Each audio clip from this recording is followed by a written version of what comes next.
of all, let's talk about this jumper.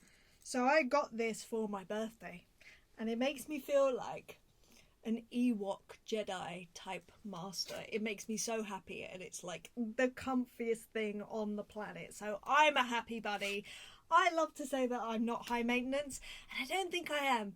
But then I look at this studio and I go, maybe I'm a little more high maintenance than I'd like to admit. Anyway, let's get on to things remote recording and studio based. So I want to talk about today building your portfolio from your studio. So this is going to be the best way to showcase you, your playing, the sound that you get from your instrument. It can be drums, it can be whatever, and just generally what you can offer people when you want to work with them, and hopefully they're going to want to work with you, and hopefully even better than that, they're going to want to pay you. So a portfolio is such a massive thing, and it's something that I see so many people not even address or think about when they want to be doing remote recording. But I mean, that's literally the thing that's going to push the needle over the edge, as it were, because somebody will hear something and go, love that, yeah, want that on my song. So I think it's such an underrated thing. But anyway, let's talk about having your own portfolio. So you might be in a situation where you've just set up your studio and you have nothing. You have literally nothing to show for the sound that you're getting in your studio, and to showcase you and to show your potential clients, customers, artists, musicians.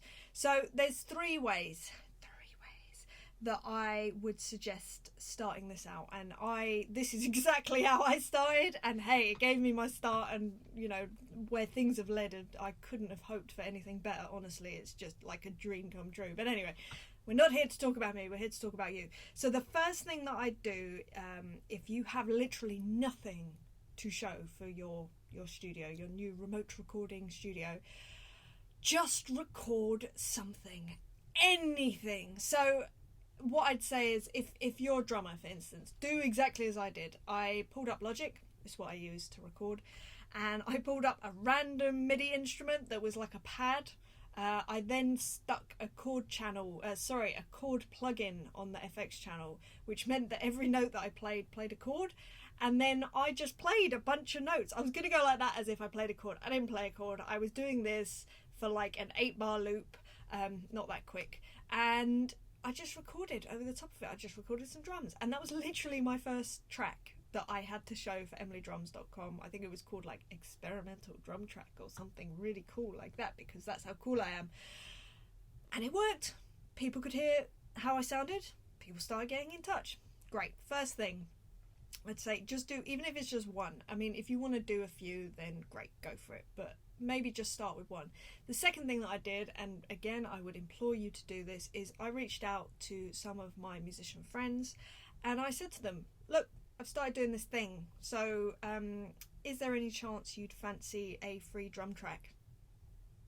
Now you can bet that if you offer anyone anything for free, generally speaking, they're going to go, yeah, of course. So it was great. I think I did 3 free drum tracks for 3 separate people, just so there were slightly different genres to show people, and that was it. By then I had 4 drum tracks to show in my portfolio, and that was how I started in emilydrums.com. Now, in terms of your portfolio, it doesn't need to be literally 3 or 4 audio tracks. It can also be video. These days video is massive. So what I'd say is you could do like a long form YouTube video. In fact, you could do a video of you recording those tracks for your friends, provided they're okay with you using their guide track. Or you could do little ditties. Like Instagram obviously is great for video and for photos, but video, 1 minute little ditties of you just playing anything, just to showcase your sound. The only thing with this is that obviously it doesn't get shown to all your followers, and B, you might not have a lot of followers, so actually it doesn't mean that much. Or once it's up, it will gradually work its way down the feed, so it's a very flash in the pan moment. YouTube is a little more evergreen, although again you kind of need people to be searching for it. You could also promote that on your social media channels to get them back to that YouTube channel. But I think the best things to do is just to do the first two things to start with, and then experiment with the video side of things and just see what works for you. So I'd say those are the three things to get your portfolio going for your remote recording service. It doesn't need to be drums, it can be bass, it can be guitar, vocals, whatever it is. If you can consistently put out things as well, that is really cool, because people can see your evolution, the evolution of your sound.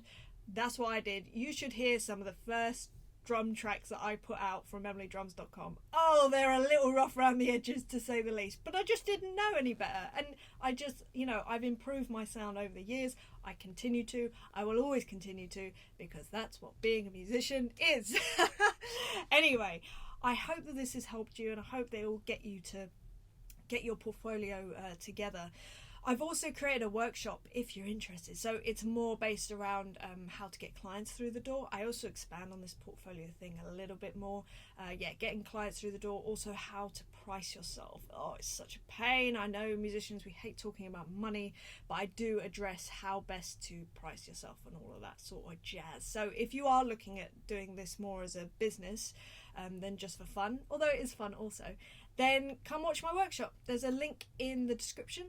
And if you go there, you can go and learn some more stuff that I did. Basically, I've been doing this for a few years now, and they're the best things that I learned, the things that moved the needle the most, that got clients through the door and made me able to do this as a full-time living, of which I'm incredibly proud and lucky and so grateful for. So yes, anyway, enjoy that.